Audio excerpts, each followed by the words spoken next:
नमस्कार, मैं हूं आपके साथ रोहित। मुलायम परिवार की छोटी बहू अपर्णा यादव ने जब से भगवा पार्टी बीजेपी का दामन थामा है, वो मंदिर मस्जिद से लेकर तिलक और टोपी तक हर मुद्दे पर बेबाक बोल रही हैं।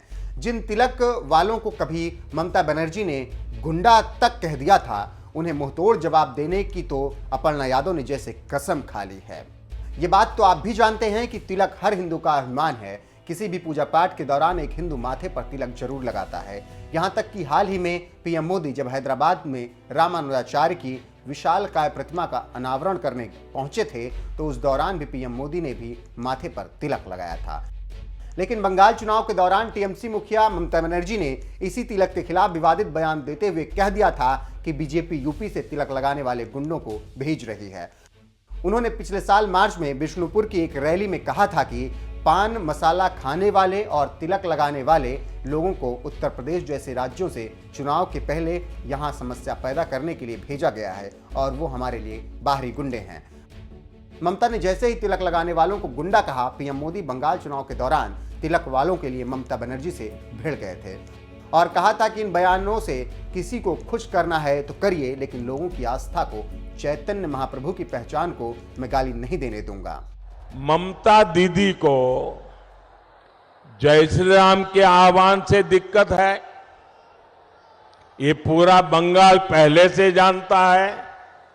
ममता दीदी को दुर्गा जी की प्रतिमा के विसर्जन से दिक्कत रही है, ये भी पूरा बंगाल पहले से जानता है।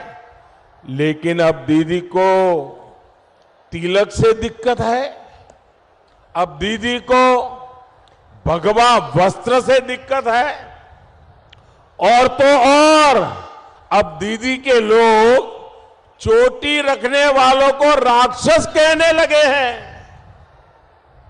ममता दीदी, आपको वोट के लिए किसी को खुश करना है तो ये आपका अधिकार है, आप जरूर करिए।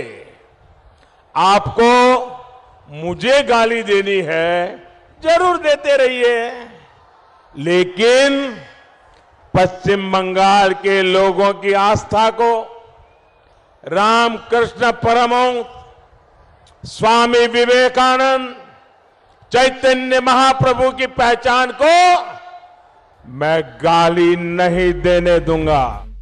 तिलक वालों को गुंडा कहने वाली ममता बनर्जी को पीएम मोदी ने तो बंगाल चुनाव में ही जवाब दे दिया था, लेकिन अपर्णा यादव के दिल में ममता की वो तिलक वाली बात बुरी तरह चुभ गई थी। यही वजह है कि आज जब ममता बनर्जी सपा के लिए प्रचार करने यूपी आई, तो अपर्णा यादव ने उन्हें बुरी तरह लताड़ते हुए कह दिया कि अगर तिलक लगाना गुनाह है तो टोपी लगाना भी गुनाह है। तो मैं ये बात आपसे बस यही पूछना चाहती हूँ कि भारतीय जनता पार्टी की सरकार आज उत्तर प्रदेश में है, इस समय आचार संहिता लगी, वो एक अलग बात है, पर भारतीय जनता पार्टी के अन्य प्रदेशों में भी बहुत सारे अन्य प्रदेश हैं जहाँ पे सरकार है। कोई एक बीजेपी का मुख्यमंत्री उत्तर प्रदेश में आया चुनाव प्रचार करने? नहीं आया। क्यों? क्योंकि उनको अपना प्रदेश देखना है। आदरणीय ममता दीदी से मेरा ये विनम्र निवेदन है कि वो पश्चिम बंगाल देखें, वहाँ के हालात देखें, अपने सूबे को मैनेज करें। पश्चिम बंगाल में किस प्रकार की परिस्थितियाँ हैं वो सब आंकड़े बता देंगे।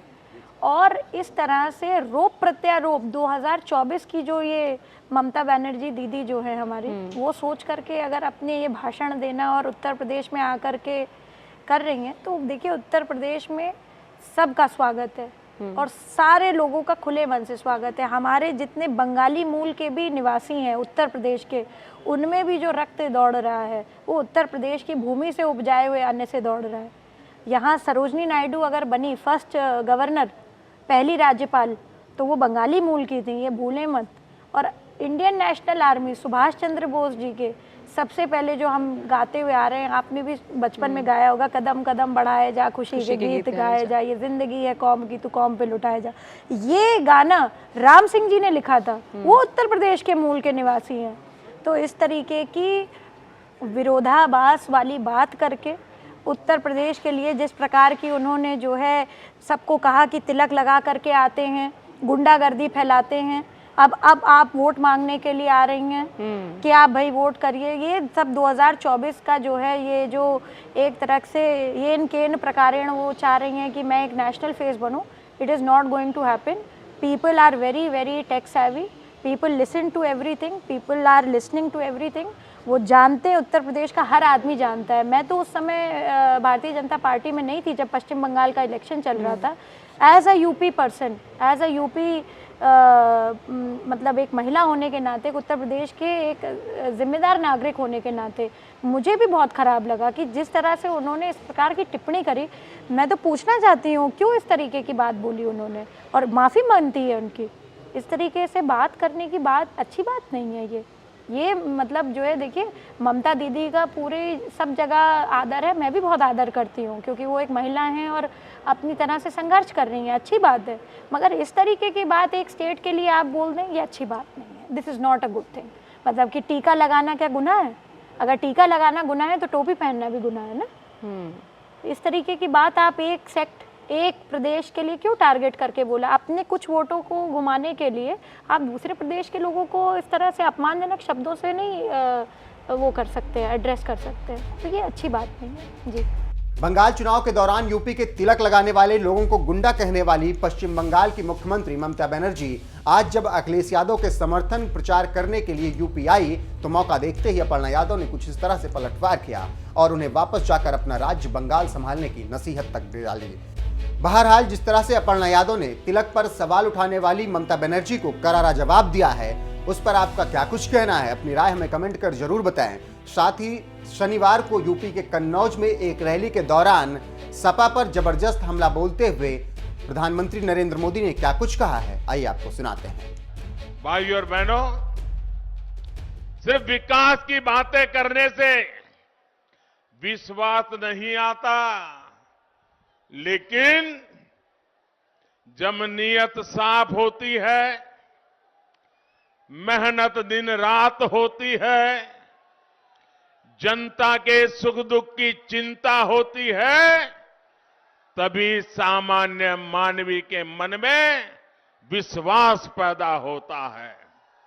लेकिन जिनकी राजनीतिक बुनियाद अपराध, गुंडागर्दी और भ्रष्टाचार पर टिकी हो, वो कभी सुधर नहीं सकते। आप देखिए कैसे कैसे उम्मीदवारों को इन लोगों ने टिकट दिया है। इनके ज्यादातर उम्मीदवार हिस्ट्री सीटर हैं और उनकी तो हालत ऐसी है, कई लोग तो जेल से ही चुनाव लड़ रहे हैं। साथियों, लोकतंत्र की व्याख्या करते हुए पूरे विश्व में एक बात कही जाती है, लंबे अरसे से कही जाती है और कहा जाता है, government of the people, by the people, for the people. यानी जनता का जनता के लिए और जनता द्वारा शासन। हमारे देश की गैर परिवारवादी पार्टियों ने लोकतंत्र की इस भावना को ही बदल दिया। ये लोगों का मंत्र क्या बन गया है? ये लोग क्या कहते हैं? उनका सूत्र क्या है? Of the people, by the people, for the people नहीं। उनका सूत्र है परिवार का, परिवार के लिए, परिवार द्वारा शासन। Government of the family, by the family, for the family. इसलिए यूपी के लोगों ने फिर ठान लिया है कि उन्हें सिर्फ अपने परिवार के स्वार्थ के लिए काम करने वाले लोग अब उत्तर प्रदेश में नहीं चाहिए। यूपी के लोगों को तो पब्लिक की सेवा करने वाले लोग चाहिए, परिवार की सेवा करने वाले नहीं।